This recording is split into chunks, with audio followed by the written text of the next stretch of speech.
Breaking news. ZANU-PF's Emerson Mnangagwa, through his spokesperson George Charamba, has congratulated Netumbo Nandi-Ndaitwah for winning the sham election in Namibia, while 70% of the votes are yet to be counted. Sanavela mashoko are very shocking. Atoona kuti aiwa vakomana munyika yeZimbabwe vosvodesa vonyadzisa, aiwa patoona kuti vanocongratulata vakomana veSWAPO kuti vawina ma-elections apo 70% aiwa yemavotes aiwa ekunyika yeNamibia asati atambopedza kuverengwa. Ndoti wasubscribe walike turn the bell icon.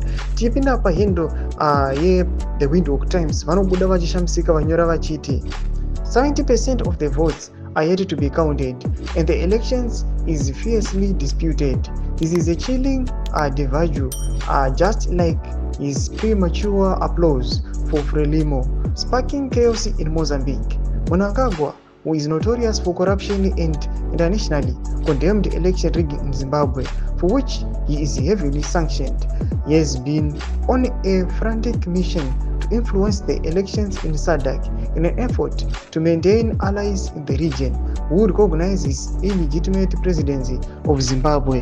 To mashoko madevelopments ari kubva kunyika aiwa yeNamibia vachiuya vachiti aiwa panapa George Charamba anoya achianaunza kuti vakomana veSWAPO vatowina ma-elections apo kutoverenga kwemabhaloti kwacho asati kwatombopera. Vari kuti chiitiko ichi chakaitika zvekare kuMozambique. Vatoona kuti mutungamiri wenyika yeZimbabwe the SADC chairman anoanaunza election victory kune vakomana veFrelimo apo ma-results ne-electoral commission yemuMozambique isati yatomboburitsa ma-results vanga vatovacongratulata. Zviitiko zvatiri kuona kuti nyika yeZimbabwe through mutungamiri wenyika yeZimbabwe Emerson Mnangagwa vari kusvorwa internationally vachionekwa kunzi aiwa vanoita ma-disputed election. Chiitiko chataona kuti aiwa ZANU-PF yanyadzisa kwese kwese. Tudze mafungiro enyu pine comment section medu.